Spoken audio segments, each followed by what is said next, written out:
Today, the number 2 catalyst for kills is answering your most important questions. Advanced Warrior wants to know, how do you feel about the rise of catalyst in comp? Also, would you like the option to place your wall horizontally? I can't lie about the rising comp. I kind of saw it coming from the start. I've always thought catalyst was extremely underrated. I was like, some pro player is gonna like start using her, and everybody's gonna start using her. And of course, the pro player who's gonna use her was the CEO himself. Hal started using her like I think halfway through last season. After he picked her, pretty much the entire meta just switched, kind of like what happened with Seer in like season 13, I reckon, 13 or 14. So yeah, like about the wall being placed horizontal, it might maybe mean what I thought at the start was gonna be a buff for her, which was like maybe the wall you can like rotate it the direction you will make it. Yeah, I think that's what he's talking about. Yeah, it's just that will make it a little too OP though. Like the wall itself, I think it's kind of used in the wrong way, because people think that you can use it as cover, just kind of like a bank smoke, as you can push up to somebody, you know. The ult itself should be used more to separate a team more than anything, or also like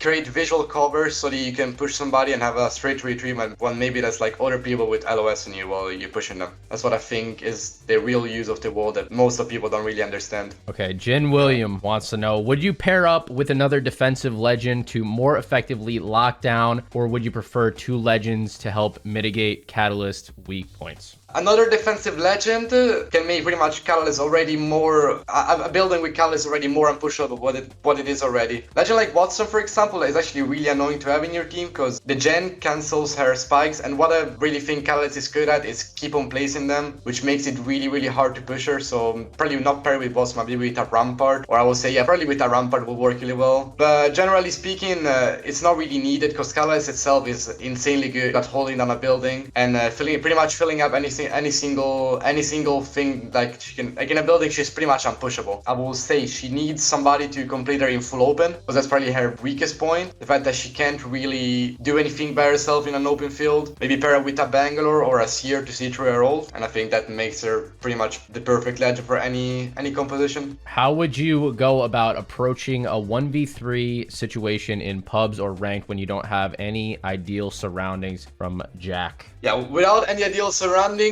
I wouldn't even try and approach a fight unless I had my ult. Generally speaking, what you want to do as a catalyst, you always want to try and bait people into buildings, kind of like make them chase you, you know? Like kind of make them chase you into a building. If that's not the situation and that's really not possible, you should kind of like buy some time until you have your ult. Probably, again, that's the biggest weakness of Catalyst. She's pretty weak in full open, and the only way you can even like do something with her that doesn't purely imply gun skill is to wait for her ult to be able to push somebody. That's the best way I would approach a 1v3. Always have your ult ready. It's pretty fast, that's regening anyway, so. Alright, Basically wants to know, do you think the number of doors the passive can hold should change? As a Catalyst main himself, he always feels like he's 1 door short with the passive in larger buildings. I get that a lot from many friends of mine who main Catalyst. The point with Catalyst doors is that a Catalyst door is always good when paired with her spikes. And that means that if you know how to prioritize what doors to barricade in a building and maybe place the spikes on the ones that are not like barricaded, you can make the building as unpushable as it is. Maybe you use your 2 spikes on 1 door that is not barricaded, 1 that is barricaded, and then you just wait until the last one, because you can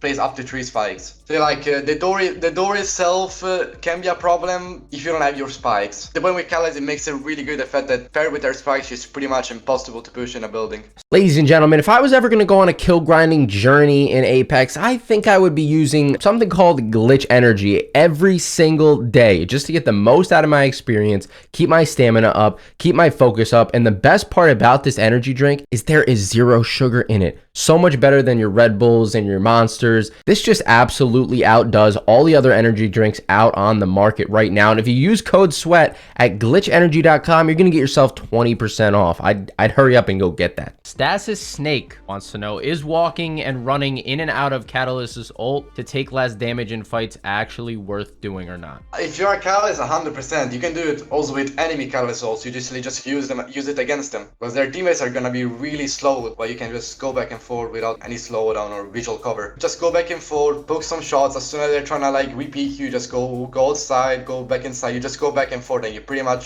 if you're smart on how you do this, you're gonna be really hard to hit. Even against really good players, they're probably gonna hit you for like 100 damage. But probably the best option they have is to run through your ult, which obviously makes them an easy target to pick because you have the biggest advantage. Okay, Miguel wants to know how you feel about the Seer and Catalyst meta right now. Oh, it's beautiful. I was waiting for it for so much time. I don't like Seer, but the fact that Catalyst is getting used so much, oh, I love it. I was waiting for it from the start of the season. I already said it. Somebody had to pick her eventually, and now there we go. Hal, the CEO, took it. So yeah, the meta itself, I think it might be like a little annoying like in the middle of the game, but it's really entertaining. Like in end games, you just see people pushing entire teams while like it's still like 10 squads left in a round 5, especially LGS and so. You just have the visual cover from the Catalyst ult. Plus the zeros, there's a lot of stuff going down. It's really entertaining. I love watching LGS with the new meta. All right, the Real Jester wants to know, well, they asked about Catalyst being meta. We already talked about that. Let's talk about what flaws you see most Catalysts having. Most Catalyst players, they use her wall only aggressively, while her wall is really good at resetting defensively. You can use it to separate a building in two and pretty much make one side completely playable, the other side unplayable to your desire. You pretty much decide what the enemy does. While most Catalysts you will see will just randomly wall across a full open field and expect the enemy to just not try and loop around the wall and everything. Or when they get pushed, they will just keep on placing down spikes. I mean, you can do it, but if you have your ult, it's always best to throw it inside of a building because you can just separate the enemy team and not let them be able to push you even more than what your passive does already. Probably the biggest mistake the user of her ult for resetting. All right, Kevin has a question about your overall lifestyle habits that allow you to maintain the consistency and focus of kill grinding. So first of all, don't go outside. I don't do that. When I'm saying I play 14 hours a day, I am probably not exaggerating. Like on an average, yeah, that's probably how much I play. 14 hours a day. I get 400 kills a day right now, and it just really affects my lifestyle because I can pretty much only do that. But I mean, I try to make it a job eventually. So I'm all with it. I'm fine with it. I know what I'm doing. I have plans and everything. It's pretty much time consuming 100% of the time. But again, I'm fine with it. So in my opinion, it's gonna work out. That's how I see it. You play and then you go to sleep? Oh yeah, my schedule is pretty much wake up, take a shower, because yeah, I have to do that at least. I mean, I don't go outside, but at least a shower. Like, wake up, take a shower, play Apex 14 hours a day. I don't know, sometimes eat something, go sleep, repeat. Sometimes eat something. You better be eating something every day, I hope. no, I'm joking. Of course I eat something every day.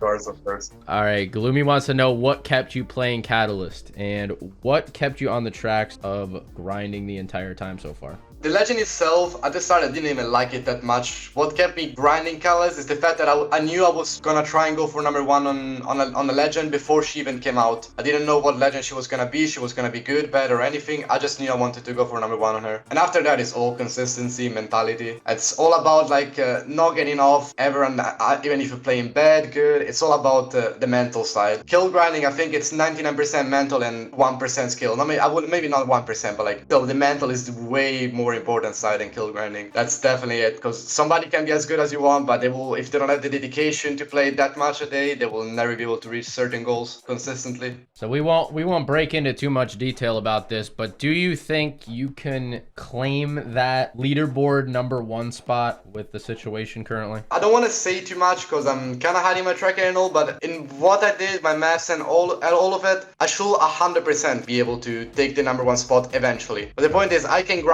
somebody can grind a lot, but I will grind more. That's the point with my mentality. I just don't give up if I'm number 2. I will not stay as number 2. I will keep on playing. I don't care how much I will keep on playing. I can play as much as I want until I'm number 1, and I'm sure that the leaderboard is gonna show that I'm number 1. I am not getting off Catalyst. That's for sure. I like it. All right, Infer wants to know, is there any niche Catalyst tips that most players might not know? Also, when is the best situation to use for ultimate? This is kind of like a meme for people who know me about it, but I think one of these Catalyst tips that people don't know really about is the immortal finisher, because Catalyst finisher can make you immortal if you use it properly. It's kind of like a little thing that most people don't know. Also, a lot of big kill grinders don't know about Catalyst. But if you, for some reason, with Catalyst finisher, when you finish somebody, instead of pushing the enemy forward, it pushes you backwards. So if you do it with your back against the wall, it's gonna put you inside of the wall and make you pretty much immortal completely. Like nothing can kill you. Nades, arcstar abilities, you can only be cancelled by like a seer scan. And that is like I do it all the time. And the funny part, it's not even a glitch itself. It's literally how the finisher is made. It's not really known, but they would have fixed it already if it was a glitch. Quite literally how the finisher is made. Like it can be really useful to win fights because if you do it in the middle of a fight while you're not getting shot at, you can pretty much be immortal against anybody, no matter how good they are. It doesn't really matter because you just win the fight for free. Norbert wants to know what tier you would rate her in ranked and then in pubs. So in ranked,